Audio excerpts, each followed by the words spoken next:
Well, welcome back to another episode of the YA Podcast. If this is your first time joining with us, you're kind of joining us in the middle of a conversation. We've been going over the Winning Young Adults in Your Harvest Field book for the past couple of chapters. So after you listen to this talk, go back and check out some of our other episodes. Today we're looking at Chapter 3, Relationships Matter, with Dr. PJ Dunn. PJ works for the Georgia Baptist Mission Board. PJ, thanks for joining us today. Yeah, good to be with y'all. Thanks for having me.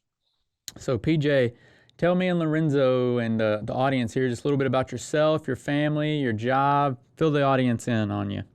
Goodness. Okay, so we live in North Georgia, and so been married for 12 years, have a little girl, Harper, she's 9, a camper named Gus, and now 2 dogs. And so we affectionately like to say that we love adventure. And so we're always traveling and making the most of the weekends and those kind of things. And so maybe we'll be near you sometime, come up and say hi up that way. Come on. All right, there you go. That'd be great. And so you work for Georgia Baptist Mission Board. You also run a nonprofit called Table for One Ministries. Tell us a little bit about that. Yeah, so the way I got connected to the Georgia Baptist Mission Board was Table for One Ministries. So Table for One Ministries, that's tfoministries.org. What we do is we help churches see singles. We help them connect to singles and advocate for them. And so prior to joining the team in 2020 here in Georgia, as a discipleship consultant, traveled around and did a lot of that. And now, since we're kind of coming out of COVID, I don't know if we're even allowed to say COVID anymore. I feel like that's like so old school. Right. We're doing it again. We're traveling quite a bit around the country and basically just helping singles see that they're complete in Christ, and churches to reach their young adult population, which we'll hone in on a little bit, but just being able to reach their entire population. Yeah, so anybody listening, singles is probably a gap in their ministry that they're trying to figure out, what do we do with singles in our community, with singles in our church? It's tough to connect. And so hopefully through our talk today, you'll kind of help us think through some just different thought processes or strategies or whatever it may be to make sure that in our relationships that we're building, we don't leave singles out in the cold, because that seems to happen so many times in our churches. Well, speaking on behalf of singles, we don't want to be left out in the cold. That's right. And we appreciate, PJ, all the good work you're doing to make sure that, we have a seat at the table. That's right. Lorenzo, on the market. On the market. If anybody knows someone. You know somebody? Don't go there. Too cliche. Yeah. Lorenzo, it's an interesting role because, singles just have such a negative stigma. And even what we're talking about today, saying single sounds so stuffy. It sounds so like, we don't want to do that. That sounds square. We don't, we're not going to be about that. Or it's, you want to be married. Yeah. That seems to be both ways that it goes. But in particular with like young adults, it's really just more of like a data point of understanding. It's not necessarily a ministry you have to go start at your church. You just need to be single friendly. That's what we tell churches that we work with. And just there's some things that you can do. And I'm sure we'll dive into that here in a little bit, but very, very much passionate about it. And was single before I was married. Does that count, Lorenzo? Yeah. There you go. That's how it works. And so I don't think anybody listening would argue with the point that relationships matter. I mean, the gospel is relational, but a relationship is the, I think, messy part of sharing the gospel in discipleship, because when you have relationships with people, I mean, it just opens up the door for all kind of issues, because you got to be flexible, you got to be patient, all of these things we're going to talk about. And you really point out in your book or in your chapter the idea of having authentic relationships. How would you kind of describe the difference between just a regular in passing relationship versus that authentic relationship that you encourage us to have?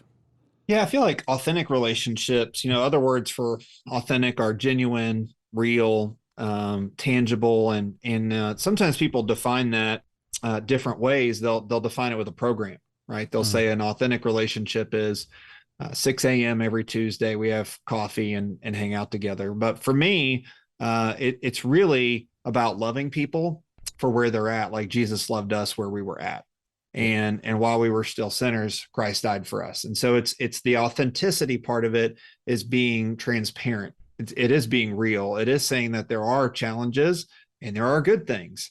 One of the things I say, I think in there is like, you need to love more like a hug than a bullhorn. Mm. And sometimes that bullhorn that we shout on, and we say truthful things, doesn't change people. and it's just deafening.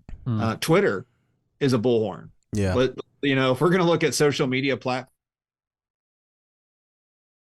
that are not relational, Twitter's not relational. It very much is a pithy statement, in your face, move on kind of thing. So I guess authenticity is a little bit defined by whoever's using the word. Like, I get that there's a little bit of nebulous nature there, but you know it when you see it, because people follow up. I have a few data things on that, but I'll let y'all chime in a little bit. Well, I have a friend of mine.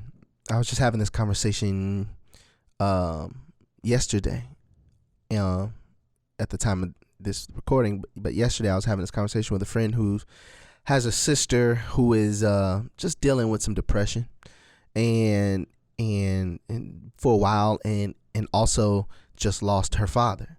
And so my friend, her brother, was talking to her about, just, have you tried praying? Have you, what are your feelings about, because she I think she grew up in church and once was a believer, but just kind of veered away from that. And so he's just talking to her about, what would it look, if you prayed, talk to God about it, or would you be open to church? And she was just kind of explaining, and she falls within that young adult, millennial, I guess, if we're still considered young adults, I guess. And I don't even know anymore. I just turned 40, so I don't think I'm a young adult anymore.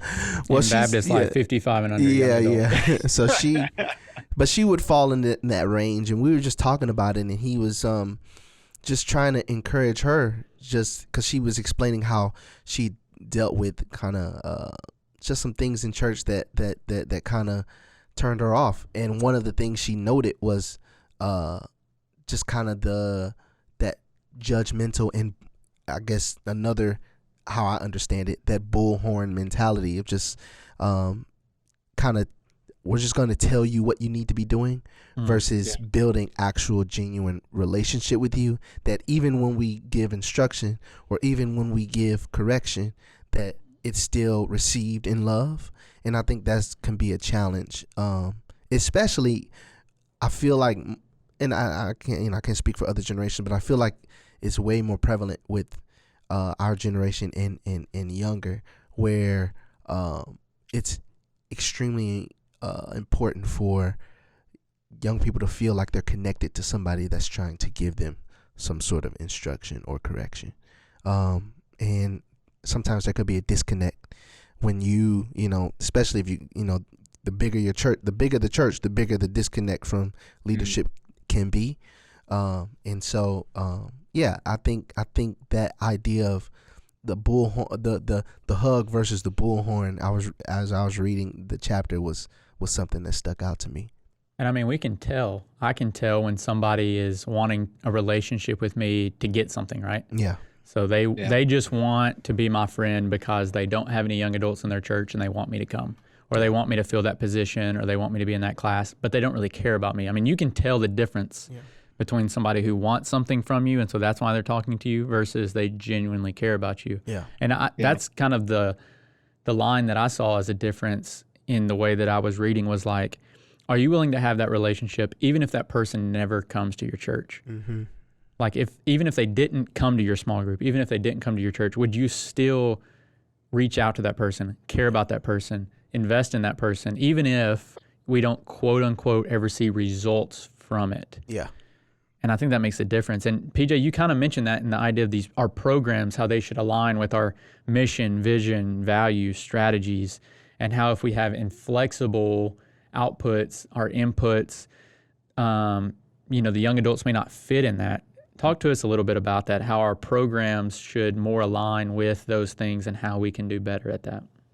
Yeah. And so a little bit about me, the reason that I kind of think in that medium is because I was an IT director at several of my churches, as well as the singles pastor prior to coming on board with the mission board. And so, a program is built for an input and an output.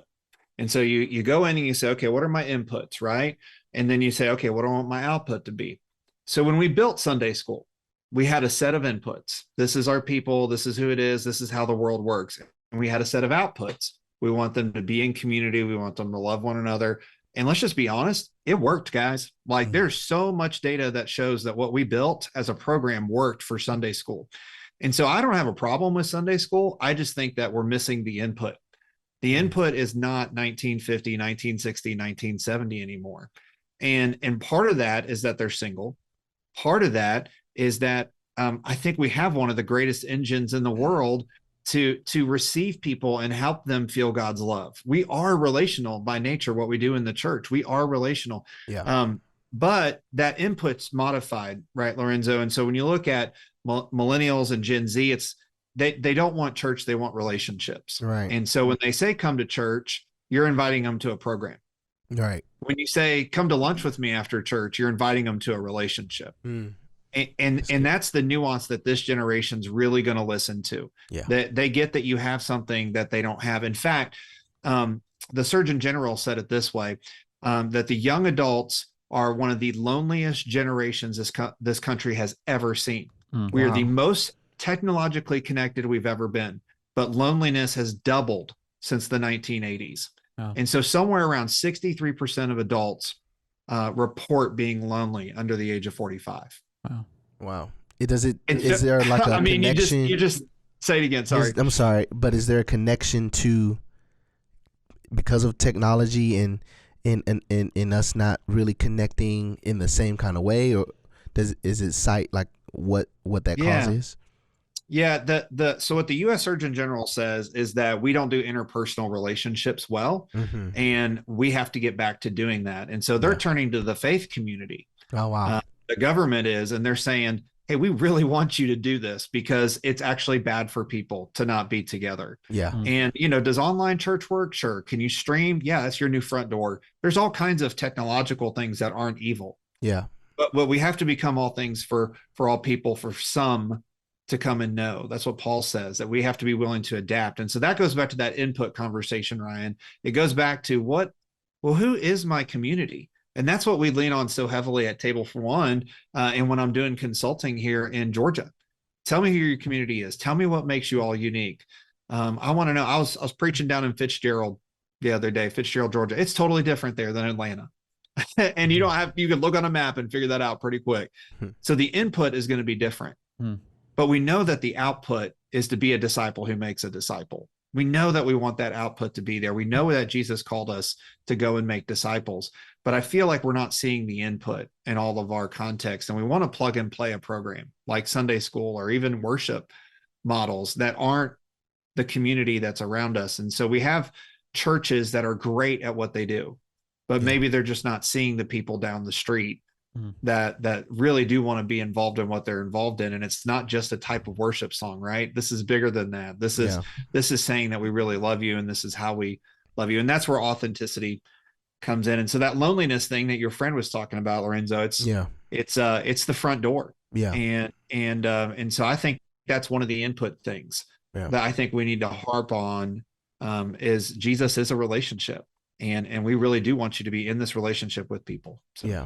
And that's a relatable feeling. I mean, I would say that seniors, adults listening to this can relate to loneliness as they're empty nesters or they're a widow or widower. I mean, loneliness is not just a generational thing.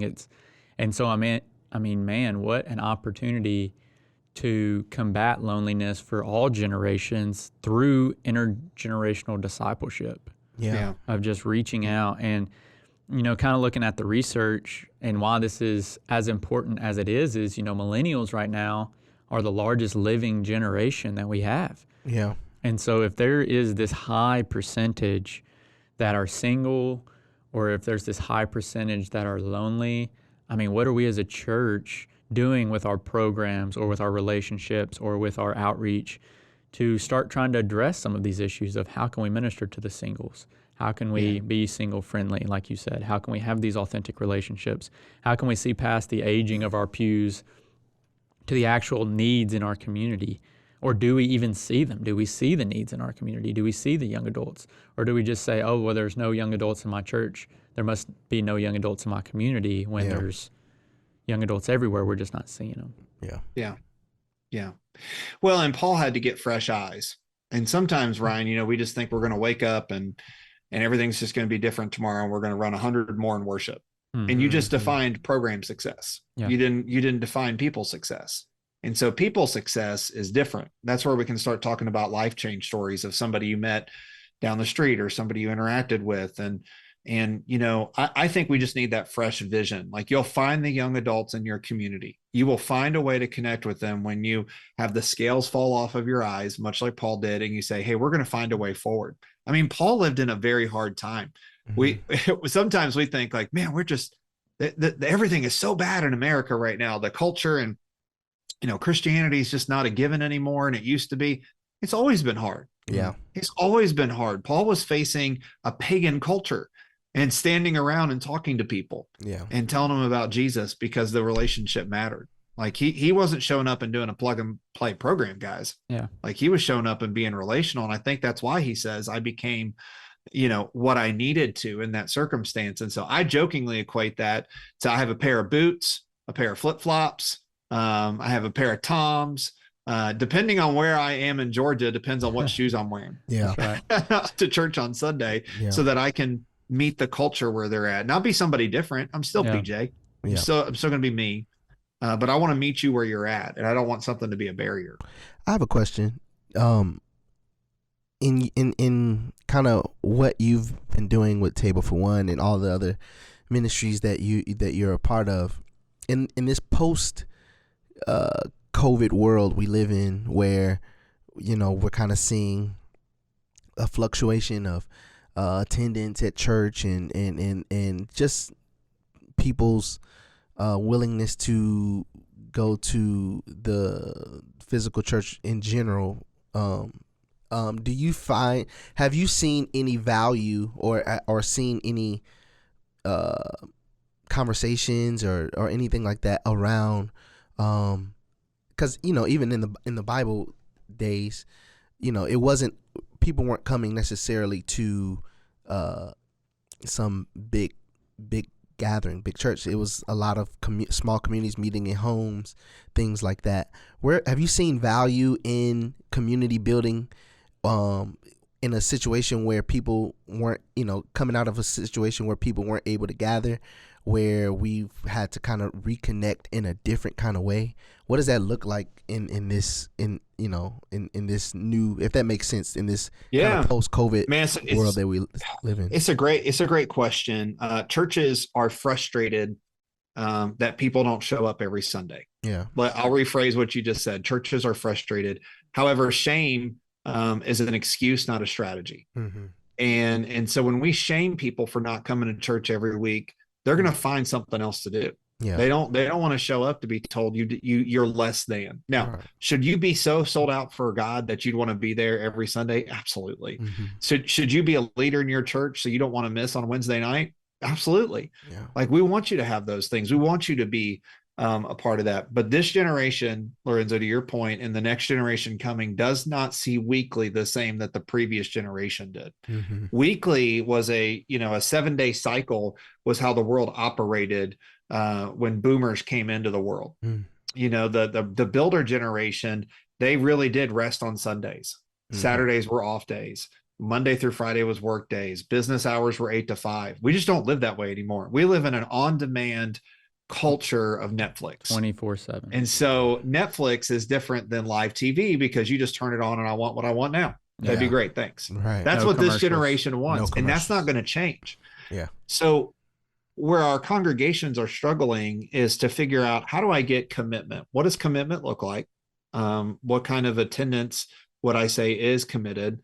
And then how do I meet young adults there? And that's where it gets really messy. Mm-hmm. Like, do we have Bible studies that meet every other week? Do we do Bible studies that only meet on Sunday mornings, that only meet on these days? Your strategy is having to change tremendously to move forward to reach those people. So churches that want to reach that person that's not there every Sunday, they give opportunities, Lorenzo. I'm seeing churches start Thursday night services. Yeah. And the main reason is because they can catch travel ball teams before they head out for the weekend for that tournament again to go get that trophy that they're not going to remember in 6 weeks. All right, that was a little aggressive. But Shots fired. The travel ball people, man, they get a hard it's tough name in our church, right? Yeah. Mm-hmm. Yeah. And so that's a strategy change. Yeah. Is what that is. And it could sound like you're saying, well, that means we're going to have less touches with people. Yeah. Going from that weekly model. But really, if you look at it, instead of a weekly model, it's almost a daily model. So if you're in that authentic relationship, then you're not waiting until Sunday or Wednesday to connect with that person. Exactly. You can connect with them every day of the week in some aspect. It's just we have to redefine what connection is. And I feel like in a lot of ways, that's a kind of it's kind of getting back to probably something that happened generations before, where I grew up in my family's church back in St. Louis started in a storefront, and there were probably no more than maybe 100 members in there on a good day, where everybody knew everybody knew everyone. The pastor. My grandfather would go pick up the members for church. They would come have church. He would, there would be a big meal somewhere, whether it's at someone's house or whatever. They come back for an evening service and he'd take them back home. You don't really have that kind of relationship anymore. And I feel like that's the kind of thing that I feel like we're in search for and we're trying to get back to. Not necessarily that we want to be. I love hanging out with my pastors from church. I get that opportunity every now and again, but I'm not saying that everybody should be hanging out with their pastor. But what I am saying is that just the connection from feeling like you're connected to a community, and I think that can be something. I know that growing up in church, that church can seem very formulaic by and large.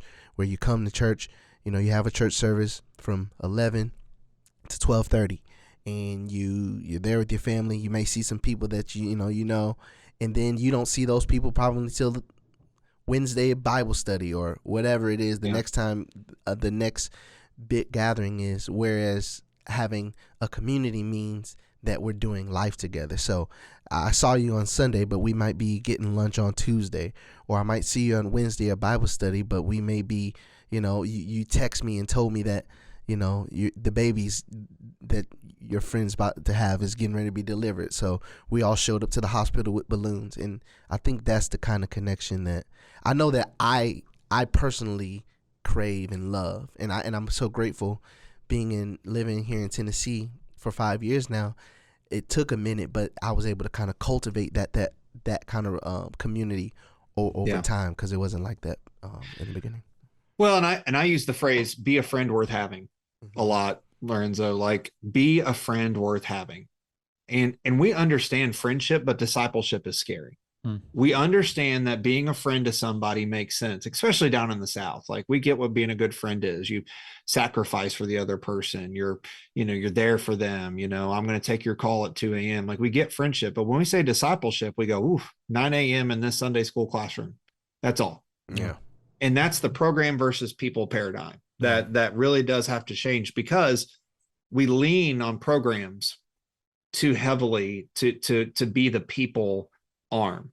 Yeah. But we need to lean on people to do that. So when you're saying that and you're saying, hey, I only showed up to worship twice this month, but I also went to my small group 3 times. We had this and we had this. Now, why didn't you show up to church on Sunday? Well, it's because people are more transient.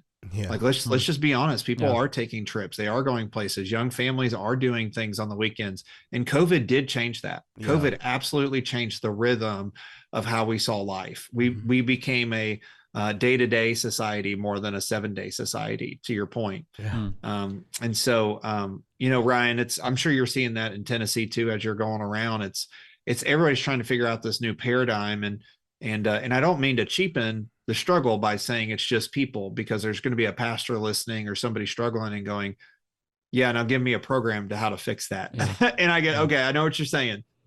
You need a strategy. Yeah. Like we can't just aim at nothing. We need to move forward. And so, what we get to do in church consulting, right, is help those churches build out that custom strategy. Yeah, for sure. What advice would you give? So I mean, we've kind of alluded to it, but chances are churches are twice as likely to be 65 and up rather than young adult field. So what would you say to the pastor or the church member listening who maybe that's their case? They are looking around, they don't see young adults. They want to have these authentic relationships, but they just are struggling in it. What advice would you give them to just begin to start having those relationships with young adults? Yeah, the biggest advice is you already know how to do this. Like, we're not reinventing the wheel for you. Y'all already know how to do this. You're great at relationships. You're fantastic at relationships. And you give them all these examples. Yeah. But the biggest reminder, and you've heard me say this several times, people don't fear change. They fear loss. So when they say, hey, we're 65 and older and we just don't know how to reach these people, they kind of do. They just are afraid of what they'll lose in the process. And so really, we're in the change management business. We're in the business of doing this. Now, we work with churches that have been around nearly 200 years. So to think that this hasn't happened before in a life of a church that's been around that long is wrong. Yeah. I had this thought when I was out in Northeast Georgia, and this church has been around 185 years. And I brought up the change thing. And that was what a leader said. She goes, well, we must have changed at some point in our history. Otherwise, we wouldn't be here today, would we? That's right. Because people were really pushing back on that. Like, what are we going to do? But I really want it to be this way. And man, they didn't used to do Sunday school at that time. 150 years ago, they didn't do Sunday school at 9 a.m., did they? They moved it. And so they're always adapting. We just sometimes forget. We forget that we have to change to do that because we fear the loss. We really do fear loss. We don't like losing things. And we lost a lot in COVID. And so we sometimes lean back to that thing and hold on to it when we really have to say, okay, Lord, what would you have us do? How can we have that fresh vision for what we're doing? We know it's worship, grow, serve, share. The church isn't changing from where God established it. Everybody, we're not talking about throwing out everything and everybody's got to start a new church. But sometimes that church plant takes off quicker because they don't have that change management thing happening. And so I don't like to say, well, all we have to do is revitalize churches. I feel like churches are there, Ryan. I feel like we just got to help them get through the emotional side of reaching that next generation. And they typically go to, I'm going to lose my worship song, right? They go to, I'm going to lose my Bible study that I like doing. You don't have to lose any of that.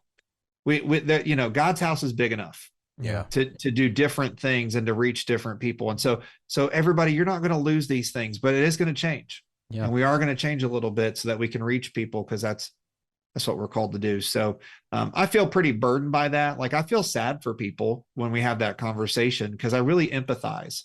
And younger PJ didn't empathize. Yeah. I guess just to go on a side note, younger PJ was like, get over it. We'd be sitting in a room and I'd be like, well, do it, because we said do it.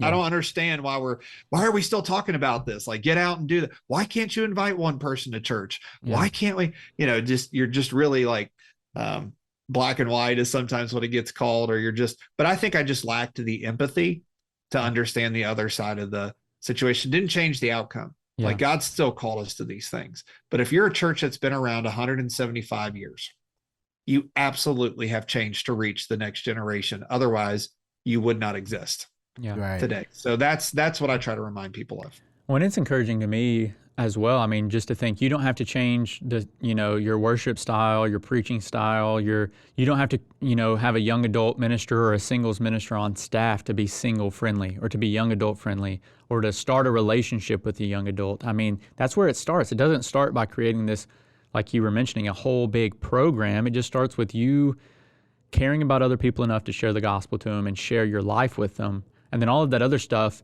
could come as byproducts of it, but it's probably not going to be overnight. But that's encouraging to me. Yeah. Because it would be a daunting task if you have to create all of these systems in place to have a relationship with a young adult. Right. Yeah. And we got to see young adults as people, not projects. Yep. I'm not asking senior adults to take on a project. Yeah. Sometimes when we're talking about lives. these things, it can get a little sideways and feel like, all right, we're signing up for a project. We're going to go after this person. We're going to do this. And we systematize it. I'm just asking you to go see people. Well, great example. I was in Thomasville, Georgia, and the men's minister, of course, a volunteer guy calls me down. And so we're meeting with him and the pastor, and he says, I just want to reach men of all ages. And I'm like, man, isn't that what every men's ministry wants to do? Tell me what you're doing. So they start telling me, and you know what they really do? They really do breakfast. He's like, we don't do those powdered egg things. All right. Like we do real eggs, and we do real breakfast, and we love doing breakfast. I'm like, that's great. When do you do breakfast? 7 a.m. on Sunday morning. And I said, there is not one high school kid there at 7 a.m. on Sunday morning, is there? And he laughs, and the pastor laughs. And I said, well, guys, how do we modify that? When do students show up for things? I kind of sit in silence, and the pastor says, well, when we have parent meetings after church, they show up because they're already at church and you're already there. Right. And I say, okay, so what if you did your men's breakfast at lunch once a quarter, and you invite every man in the church to stick around afterwards? And they did it, and they tripled the size of their men's ministry, and they saw students come be around senior adults and have multi-generational relationships just by moving breakfast to lunch. Yeah. That's crazy. That was the nuance. How cool is that? Yeah. Wow. Well, that even kind of goes to the thought of, if you wait for somebody to become a young adult to start trying to get them plugged in or serving in the overall life of the church, you're way behind the 8 ball. Mm-hmm. If you're not connecting them as an older child or a teenager, by the time they get in their 20s and 30s, I mean, they are like, you've not cared about me serving up to this point. Why do you care now? Or do you even care now? And so we got to plug it in. Well, PJ, thank you for being with us. Any last thoughts, any last comments, or you want to tell our audience? Tell them what's up. Tell them what's up. All right, guys, I'm really excited that you're doing this podcast. I'm excited that we're talking about this. I guess my one closing thought would just be that, I say this in the book too, but love is inefficient but highly effective. What we're talking about is inefficient. It is not a one sermon fix. It is not a one fall semester push. We are talking about something that is inefficient, but highly effective. When Jesus slowed down and spent a couple of years with a couple of guys, he changed the world. Wow. And too often we want to do it one Sunday, one sermon at a time. And we just got to slow down to go fast. And so, reaching young adults, seeing young adults, those are all super important things. And we want to see people, but it's just going to be a little inefficient in the short term to see a really highly effective outcome. So thank you all again for having me on today, and excited to see where y'all go with this. Thanks, PJ. If people want to connect with you, reach out, ask you any questions, what's a good way for them to do that? Yeah, 2 ways. You can email me, P Dunn at gabaptist.org, or just come to the website, tfoministries.org, and there'll be a way to contact me there. Awesome. Well, thanks, PJ. On behalf of Lorenzo, I'm Ryan Keaton. And if you haven't gone back, make sure to go back, listen to some of our other episodes, like, subscribe, share. We couldn't do this without the generous gifts to the cooperative program and the Golden Offering for Tennessee Missions. So thanks to all the churches who helped partner with us through that. Special shout out to Colby Mike for engineering this and putting it all together. Until next time, go win Tennessee for Jesus. We'll see you next time. Peace.